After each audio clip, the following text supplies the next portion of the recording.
Palestine on Saturday, in which he said we cannot stand by or stay silent at the continuing denial of rights and justice for the Palestinian people. The labor leader also condemned the Israeli aggression on Gaza last week, in which 25 Palestinians were killed, describing it as a distressing and dangerous. The silence of many governments, including our own, has been deafening. He remarked, adding the UK government should instead unequivocally condemn the killing of demonstrators, including children, paramedics and journalists, and other civilians, and freeze arms to sales to Israel.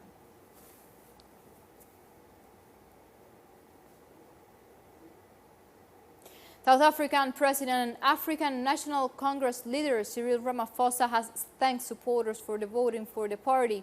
The ruling ANC has been declared winner of the general elections in South Africa in a vote which was conducted peacefully, for the most part of ANC secured 58% of the vote ahead of the Democratic Alliance, which received 21%. The Economic Freedom Fighters came in third with 11%, with a leftist agenda garnering significant support. President Cyril Ramaphosa called on the people to build a united South Africa. We are saying thank you to the people of South Africa for returning the only organization that can take our country forward, the one and only glorious movement of our people, the African National Congress.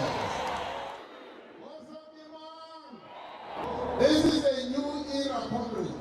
We are going to do things differently. We are going to do things effectively. We are going to make sure that we inject growth in our economy.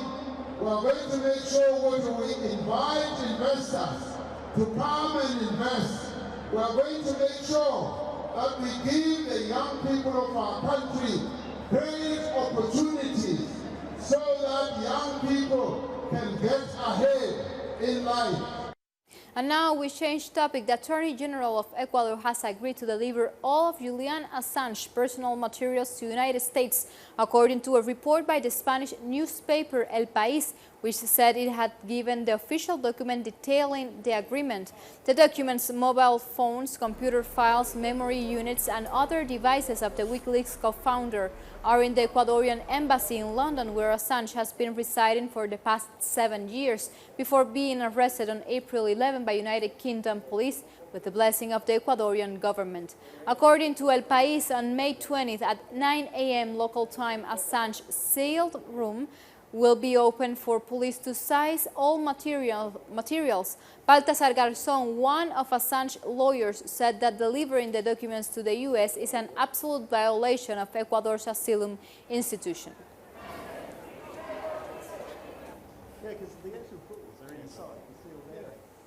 And the Citizen Revolution movement in Ecuador is calling on authorities to investigate Swiss bank accounts allegedly linked to President Lenin Moreno's wife. Let's find out more on the following report from our correspondent, Denis Herrera. Since the accusations against him came to light through the INA Papers case, the Ecuadorian president has rejected any connection with the offshore company or alleged assets in tax havens.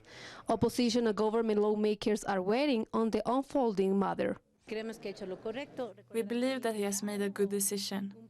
We should remember that we've already denounced it, but we also want to clarify a few things. We are still very much interested. There is total transparency, and we are supporting the movements and our president's decision. I think it was a good initiative that has taken a long time, but that must be the position of a president. We in the Fiscalization Commission have already finished our report that is now in the Legislative Administration Council, and we hope it will go to the Assembly very soon. Meanwhile, the Citizen Revolution movement is questioning whether President Moreno is being as transparent as he claims to be. The lawmakers also are criticizing the General Prosecutor's Office.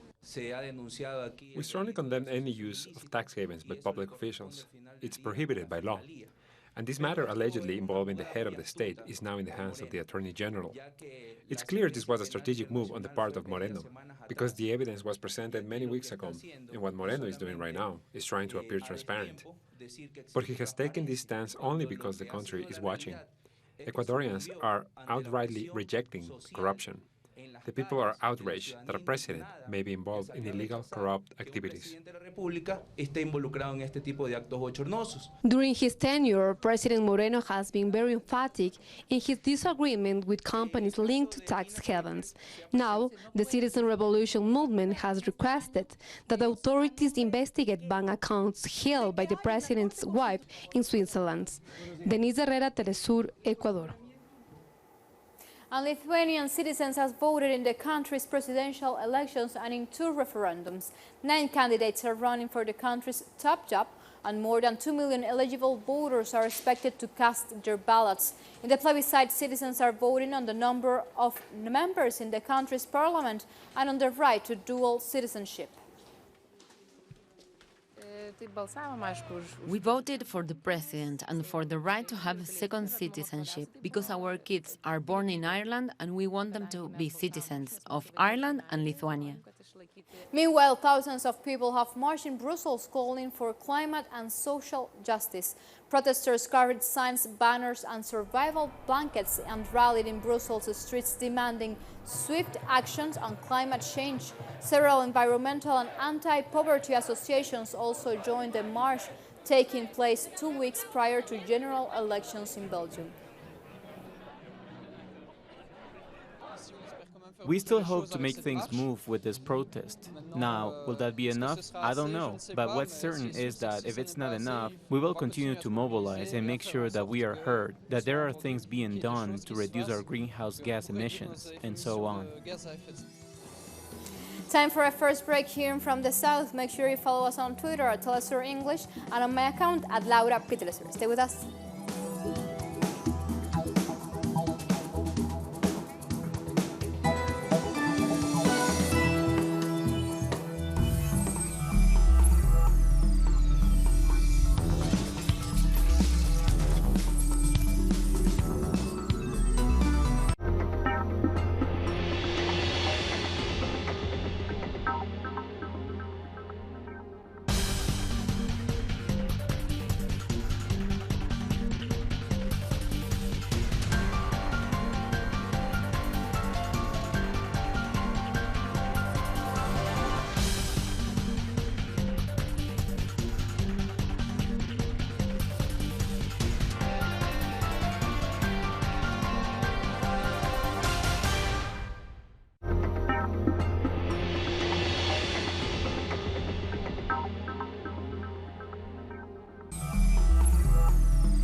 And we are back. Libyan government forces have arrested 4 combatants loyal to Khalifa Haftar and destroyed several war vehicles. Forces belonging to the Libyan government of the National Accord have repelled attacks by Haftar's armed groups attempting to take control of Tawisha, Sahwani and Sahara regions in South Tripoli. At least 4 soldiers were reportedly arrested and a number of military vehicles were destroyed.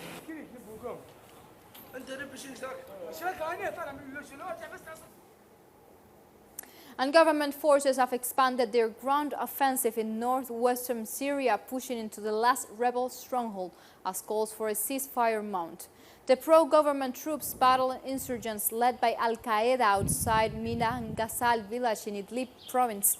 The government offensive has so far focused on areas at the southern edge of the rebel stronghold, resulting in further destruction and casualties. United Nations and groups have so far suspended activities in the affected areas.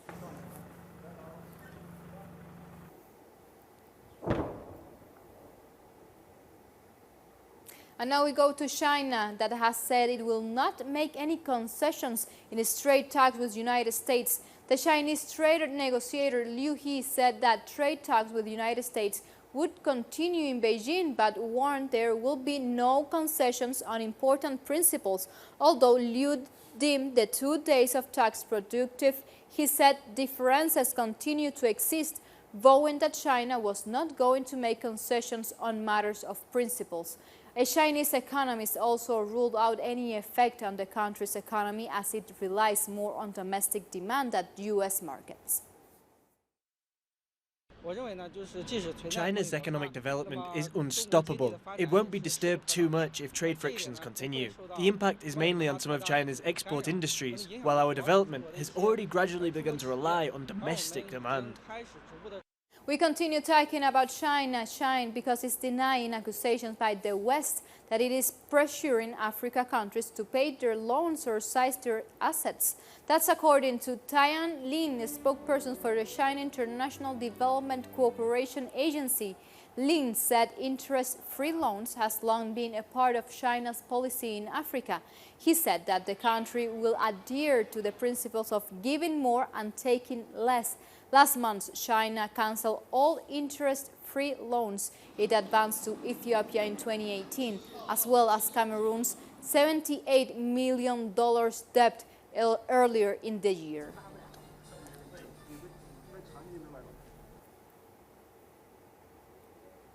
We stay in China. The Silk Road International Exhibition launched this Saturday, under the motto of New Era, New Pattern and New Development. The international exhibition attracts more than 2,000 companies from 25 countries. Russia and Cambodia have been named members of honor of the event. This meeting is focused on China's achievements in mitigation and reduction of poverty, as well as international cooperation. More than 30 activities are expected for the 5-day event, including exhibitions, forums, conferences, and activities focused on investment and commerce.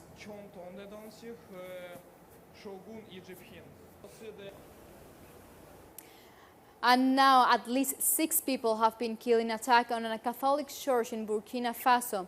According to authorities, a group of attackers came into the church and began to shoot while worshippers tried to flee. After the attack, the gunman reportedly burned down the church's 10 shops and a small restaurant. There was no immediate claim of responsibility.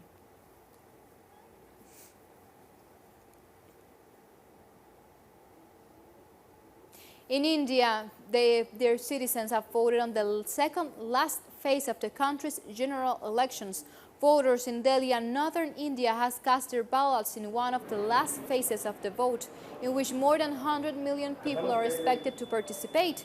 The election began on April 11th and will end on May 19th. Votes will be counted on May 23rd. If the country functions well, then automatically the people's problem will be resolved. People's problems, I don't think they are as big as challenges a country faces as a war. If the country is safe and secure, then its people are also safe and secure. Time for a second and very short break. Stay tuned.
And we are back. The Caribbean Court of Justice has reserved judgment in the case of the Guyanese opposition legal challenge against an appeal court ruling that had invalidated last December's no confidence vote against the government. Over the past 2 days, the Trinidad-based court heard arguments from both sides.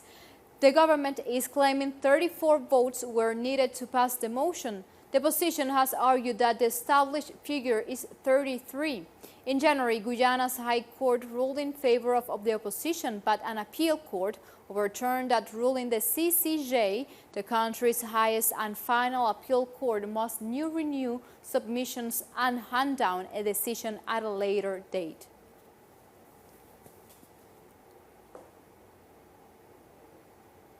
And the Pink Floyd musician Roger Waters has a new message of solidarity for Venezuela and for the Embassy Protection Collective in Washington, D.C.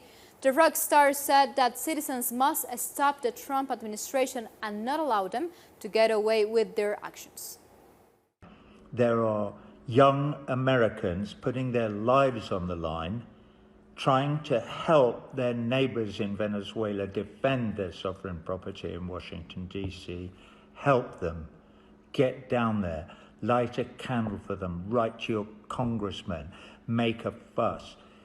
Because this doesn't just affect everybody in Venezuela.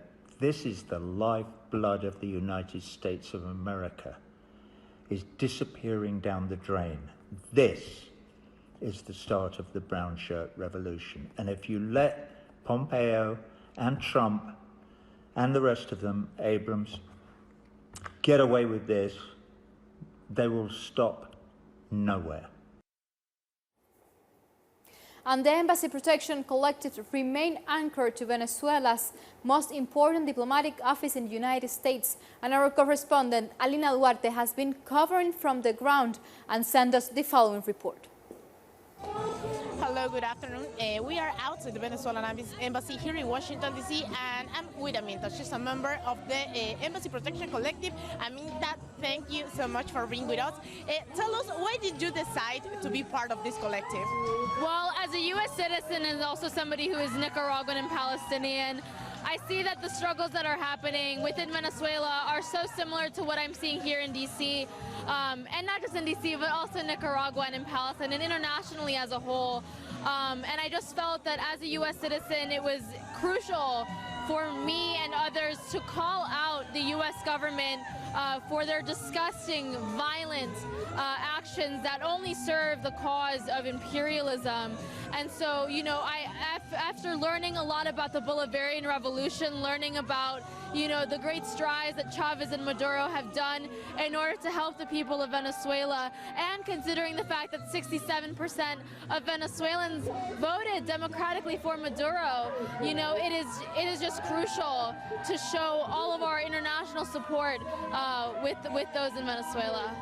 We have seen that the Venezuelan opposition have been threatening a lot of people, including you. How has been that? I mean, it's really, I want to say that I'm shocked, but at the same time I'm not. I've seen the Secret Service, MPD, federal agents.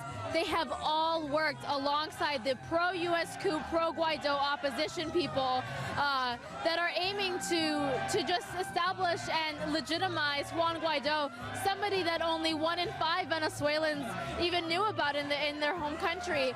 And so, I mean, it doesn't surprise me that the State Department is working alongside with people who are literal fascists. These people outside, they have said anti-black slurs to us, anti-indigenous slurs, anti-LGBT slurs. They have sexually assaulted people who have supported us and ourselves as well. They have also physically assaulted, you know, some of our Embassy Protection members.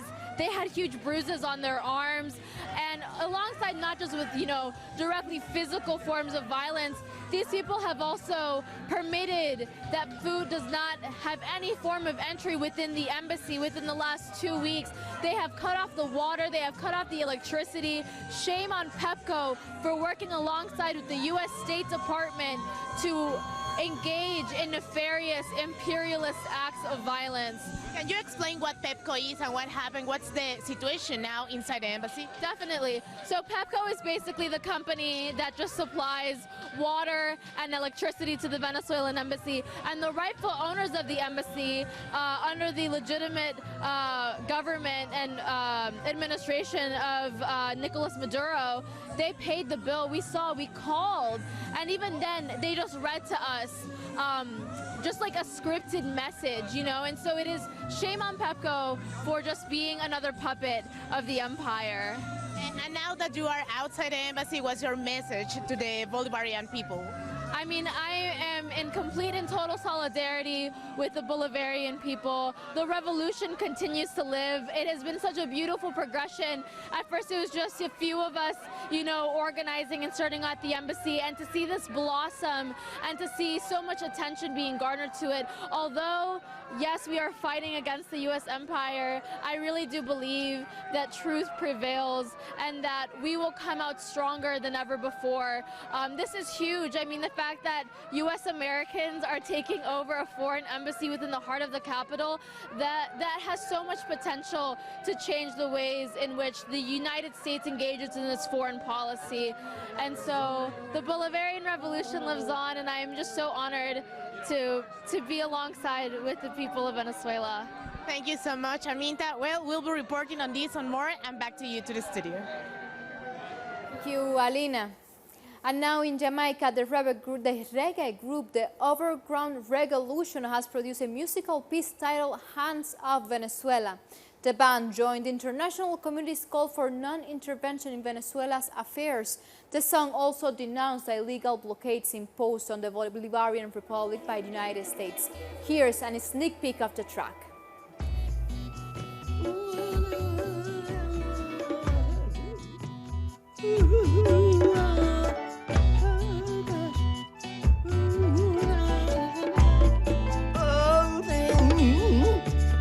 Hands off Venezuela, Mr. Donald Duck, yeah. Got to tend it now and hands off Venezuela, Mr. Donald Duck. You can find this and many other stories on our website, TreasureEnglish.net. Thank you for watching. Stay with us. Oh gosh, you minister of war. Oh no, you better stay far. Stay far. We're eliminating poverty, standing up for humanity. This is the part of our history, oh God, in this time of reality. Oh God. Hands off Venezuela, Mr. Donald Duck.